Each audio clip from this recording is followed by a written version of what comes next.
দামের ব্যাপারে open challenge সাগর electronics, Debnath হসপিটালের কাছে, বাসুদেবপুর, আরামবাগ। যাচাই করুন আজই। Arambagh steel and wooden furniture, নিজস্ব কারখানায় তৈরি যাবতীয় ফার্নিচারের অভিনব সম্ভার। ঠিকানা দেবনাথ নার্সিংহোমের পাশেই, বাসুদেবপুর, আরামবাগ। বিরাট কোহলিকে স্পর্শ করতে মাঠে ঢুকে পড়া সৌভিক মুর্মুকে কোহলির নির্দেশেই ছেড়ে দেয় পুলিশ। হুগলির আরামবাগের মধুরপুর গ্রামের বাসিন্দা সৌভিককে রাঁচিতে একদিন আটক রাখা হলেও পরে মুক্তি দেওয়া হয়। বাড়ি ফেরার পথে সে প্রথমে ক্ষীরপাইয়ে মামার বাড়ি, তারপর গোঘাটের বালিতে পিসির বাড়িতে গিয়ে শেষে আরামবাগে পৌঁছায়। সাংবাদিকদের মুখোমুখি হয়ে সৌভিক বলেন, কোহলিকে ছুঁতে পেরে খুবই ভালো লাগছে। তার বাবা সমর মুর্মু জানান, ছেলে ভুল করেছে, কাউকে এভাবে আইন ভাঙতে বলবো না। তবে কোহলি ও বিসিসিআইকে ধন্যবাদ ওকে ছেড়ে দেওয়ার জন্য। নিজের বাড়িতে ফেরার আগে সাংবাদিকদের সামনে সৌভিক তার অভিজ্ঞতার কথা সংক্ষেপে তুলে ধরে। দেখুন বিস্তারিত। তুমি প্রথমে বাড়ি থেকে কখন কিভাবে বেরিয়েছিলে?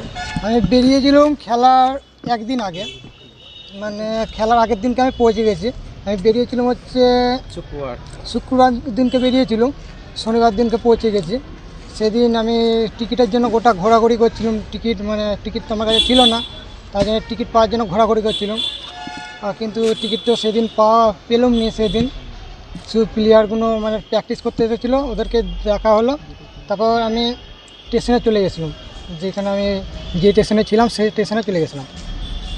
দিয়ে তারপর দিন আবার যেদিন খেলা সেদিন তারপর আবার টিকিট খোঁজার জন্য চলে এসেছি সকাল সকাল। তারপর অনেক খোঁজাখুঁজির পর অনেক কষ্টের টিকিট পেয়ে যায় খেলা 30 মিনিট আগে।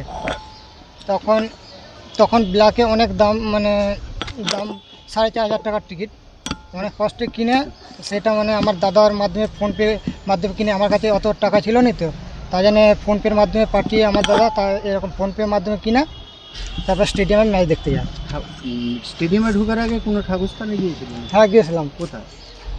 রাঁচিতে একটা যে পথ দিয়ে আমি যাচ্ছিলাম সেই পথ দিয়ে একটা শিব ঠাকুরের মন্দির ছিল, সেইখানে আমি একটু প্রণাম করে গেছিলাম যেন দেখা হয়ে যাক। প্রার্থনা করেছিল? হ্যাঁ। কে ছিল সঙ্গে? একাই ছিলাম, সঙ্গে কেউ ছিল না। একাই ম্যাচ? হ্যাঁ, একাই। দিয়ে তারপর এই তো তারপর আমি দেখছিলাম কখন সুযোগ পাবো একটু মাঠে নামার জন্য, এটা খুঁজছিলাম। দিয়ে কখন সুযোগটা পেলেন? সুযোগটা প্রচণ্ড কড়া গার্ড ছিল, রাঁচি পুলিশ ভালো গার্ডটা ভালোই দিচ্ছিল। কিন্তু যখন বিরাট স্যার সেঞ্চুরি করতে যাবে তখন একটু গার্ডটা লুজ হয়ে যায়। সেই সুযোগে আমি মাঠে নেমে পড়ি। কী করে ঝাঁপ মারলে তুমি? সুযোগ কি খুঁজছিলে? হ্যাঁ, সুযোগ আমি খুঁজছিলাম। যে ঝাঁপটা যে মারলে তখন কি পায়ে লেগেছিল? না, পায়ে লাগেনি। যে তুমি যে ওই প্রাণপণে যে দৌড়লে, ওই দৌড়ানোটা কি মাথায় আগে থেকেই প্ল্যানিং ছিল? আমি জানি লাফাবো আর সোজা ছুটে চলে যাবো বিরাট স্যারের কাছে, তারপর ওর পায়ে একবার প্রণাম করবো। এটা কি স্বপ্ন ছিল? স্বপ্ন ছিল আমার ঘর থেকে আমি খেলা দেখতে এই জন্য গেছি, রাঁচি গেছি। এইখানে 3 জনের সাথে যদি 3 জনকে একসাথে দেখতে পাই, MS ধোনি, সেটা হোম গ্রাউন্ড, যে MS ধোনিকে দেখতে পাই একটু দেখা না হলেও। তারপর বিরাট কোহলি আর রোহিত শর্মা তো সেইখানে খেলছে, 3 জনের জন্য আমি গেছিলাম রাঁচিতে। দেখতে যাওয়া হয়েছিল? গেছিলাম IPL-এর সময় গেছিলাম ধোনি স্যারকে দেখার জন্য। তারপরে গেছিলে? কোথায় গেছিল? চেন্নাই গেছিলাম। তুমি যখন যে কোহলির পায়ে হাত দিল তখন সে কি বলছিল ভাই আরামসে আরামসে আরামসে। কেমন লেগেছে? আমার তো তখন বলছি, আমি তখন কি বলে এটা তো বোঝাতে পারবো না। আমার প্রচণ্ড আনন্দ হলো।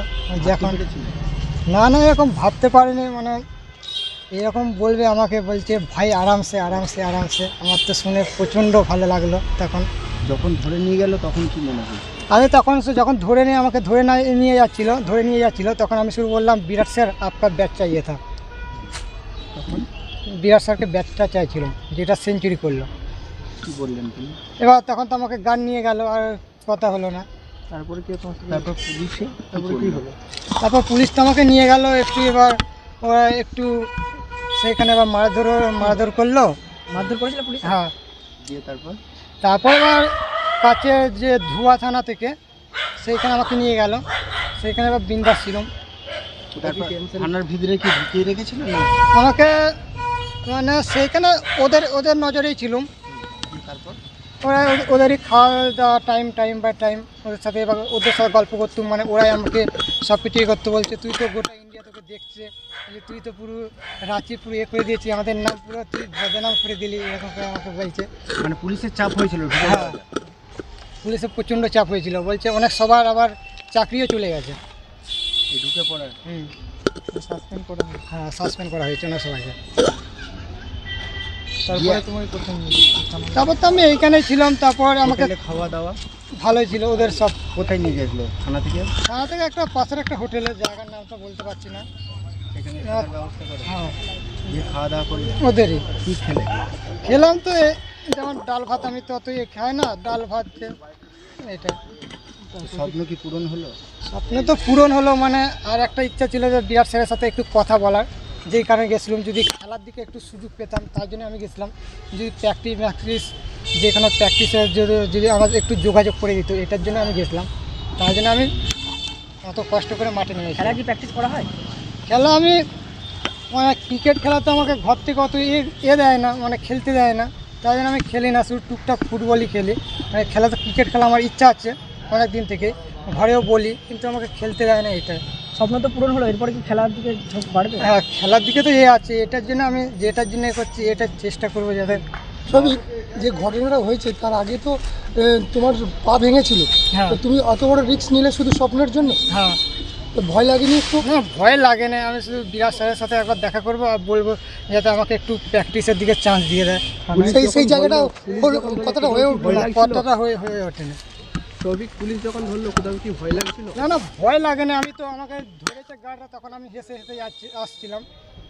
তুমি গতকালও যেটা বলেছো যে থানায় বলেছিল যে তোমাকে যেন ছেড়ে দেওয়া হয়, কি বলেছিল? এটা মানে বিসিসিআই মানে ক্রিকেট বোর্ডে যেটা ওরাই বলেছিল, বিসিসিআই বিরাট কোহলি সব ওরাই বলেছিল ছাড়তে। তারপরে কি ছেড়ে দেওয়া হলো? হ্যাঁ, ছেড়ে দিয়েছিল। কি বলবে এরকম একটা ঘটনা? খুশি কি? আমি তো প্রচণ্ড খুশি, মানে যাকে বলে ক্রিকেটের ভগবানের সাথে আমার দেখা, মানে হাত পড়ে গেছে। বাড়ি ফিরে কেমন লাগে? বাড়ি ফিরে প্রচণ্ড আনন্দ লাগছে, অনেক দিন পর। আমি চাইছিলাম মানে কবে বাড়ির লোক আসবে, বাড়ির লোকের সাথে বাড়ি ফিরবো, এইটাই। আজকে সবাই আসছে, দেখা করছে? হ্যাঁ, দেখা তো অনেক সময় করছে, শুধু কথা হচ্ছে না। মানে আমার ফোনটা এখনও পাইনি, স্টেডিয়ামে যে গেছিলাম ফোনটা নিয়ে, মানে বিরাট স্যারকে যখন প্রণাম করছিলাম ফোনটা রেখেছিলাম পাশে, এবার গার্ডগুলো নিয়ে চলে গেছে, এটা এবার কোথায় আছে এটা এবার বুঝতে পারছি না, তার জন্য ফোনটা আমার হাতে নেয়, তার জন্য কারোর সাথে যোগাযোগ করতে পারছিলাম না। আর কেউ আসছে মামার বাড়ি গিয়ে কোথায় কোথায় গেছিলেন? হ্যাঁ, সবার সাথে দেখা হলো আসার পথে। এরপর পড়াশোনাটা কতটা? আপনাদের ভালোবাসার আর এক নাম চন্দন জুয়েলার্স। চন্দন জুয়েলার্স, আরামবাগ, সদরঘাট, হুগলি। এই যে একটা মানে একটু মানে আইনের বিরুদ্ধে গেলো, হ্যাঁ, তার জন্যে কিছু হবে কি না এই একটা বিরাট একটা চিন্তার মধ্যে। কিন্তু দেখলাম যা মানে সব পুলিশ প্রশাসন থেকে মানে বিরাট স্যার মানে ওই বিসিসি নাকি, হ্যাঁ, উনি শুনেছেন, ওটা আমি জানি না ওনার কথাতে। ওনারা প্রথমেই বলে দিয়েছে, প্রথম দিনেই 1 তারিখেই ওনাকে রিলিজ দিয়ে দিয়েছে, বুঝতে পারছেন? 1 তারিখে রিলিজ দিয়ে দিয়েছে। আমাদেরকে সেদিন থেকে ফোন করছে, আপনার ছেলেটাকে নিয়ে যাও। আমাদের যেতে লেট হয়েছে, তার জন্যে একটু লেটে এলো। খুব ভালো লাগছে, সবাইকে ধন্যবাদ জানাই। মানে আইনের পুলিশ প্রশাসন ওরাও ভালো কাজ করেছে। প্রথম দিন হয়তো ওকে শিক্ষা দেওয়ার জন্য হয়তো চড়চাপড় দিয়েছে, ওটা আমি ভাবছি না, ওটা কোনো অভিযোগ নয়, হ্যাঁ। কিন্তু এই রকম যেন আর না হয়। আইন যদি কেউ প্লেয়ার দিকে ভালোবাসে, সেটা যদি আইনের দিক দিয়ে যে কোনো সরকারি পদ্ধতিতে যদি আমি দেখা করতে চাই, এইটা হলে খুব ভালো হয়। এইরকম পদ্ধতিতে মানে এখনের জেনারেশন যেসব, আবার যদি আমার ছেলের মতন যেন না হয়। যদি কাউকে ভালোবাসে, প্লেয়ারের ফ্যান থাকতে পারে, কোটি কোটি ফ্যান থাকে, কিন্তু সেটা একটা হচ্ছে সরকারি পদ্ধতিতে, হ্যাঁ, নিউজের পদ্ধতিতে, যে আমি দেখা করতে চাই, আমি করতে চাই, তাতে হলো না হলো সেইটা। কিন্তু এইরকম লাফিয়ে এইটা উচিত না, এইটা বলে আমি। আমার নাম সমর মুর্মু, গ্রাম মধুরপুর, পোস্ট মধুরপুর, থানা আরামবাগ।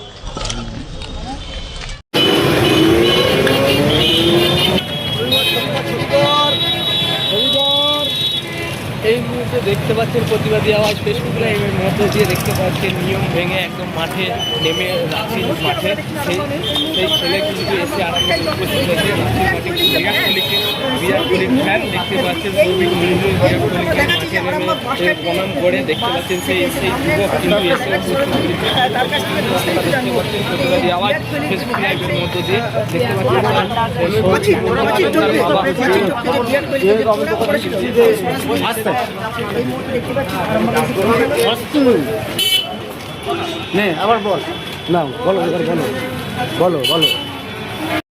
ডক্টর অজয় শাস্ত্রীকে অনেক ধন্যবাদ। যে ছেলেকে আগে বকেও পড়ানো যেত না, সে আজ নিজে থেকেই পড়াশোনা করছে। ডক্টর অজয় শাস্ত্রীকে অনেক ধন্যবাদ। আজ শুধুমাত্র ওনার জন্যই আমার ডুবন্ত ব্যবসা আবার নতুন করে সফলতার স্বাদ পেল।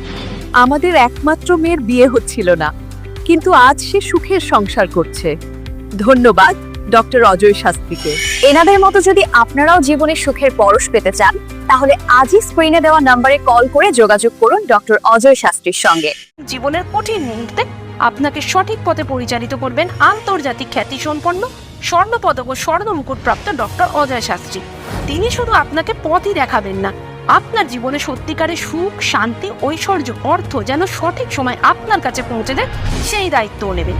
তার অভিজ্ঞতা এবং জ্ঞানের আলোতে আপনার জীবন হয়ে উঠতে পারে নিরুদ্বেগ ও সমৃদ্ধির পথে ধাবমান। তাই আর দেরি নয়, স্ক্রিনে দেওয়া নাম্বারে এখনই ফোন করে ডক্টর অজয় শাস্ত্রীর সাথে যোগাযোগ করুন। কে জানেন, হয়তো একটি মাত্র ফোনই আপনার জীবনকে বদলে দিতে পারে। চুড়ি, তুমি নারীর প্রিয় সব উৎসবে বাউটি, বালা, চূড়, মান্তাসা দেখলাম মন ভরে। জনপ্রিয়তায় আজও সেরা মিনা করা ঝুমকা, কানে দিলাম কানপাশা, পূরণ হলো সব আশা। হাতের আঙুলের আংটি নানা ডিজাইনে পাবে, ঐতিহ্যবাহী নেকলেস আজও মনে ধরে।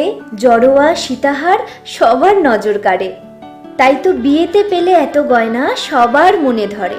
নতুন সম্পর্কের শুরুটা আজও সোনার মতো খাঁটি। যখন সেরা জিনিস, সেরা কালেকশন, সাথে ন্যায্য দাম, তবে উন্নতর কেন? অর্ধশত বছরের বিশ্বাস, আপনাদের ভালোবাসার আর এক নাম চন্দন জুয়েলার্স, আরামবাগ, সদরঘাট, হুগলি।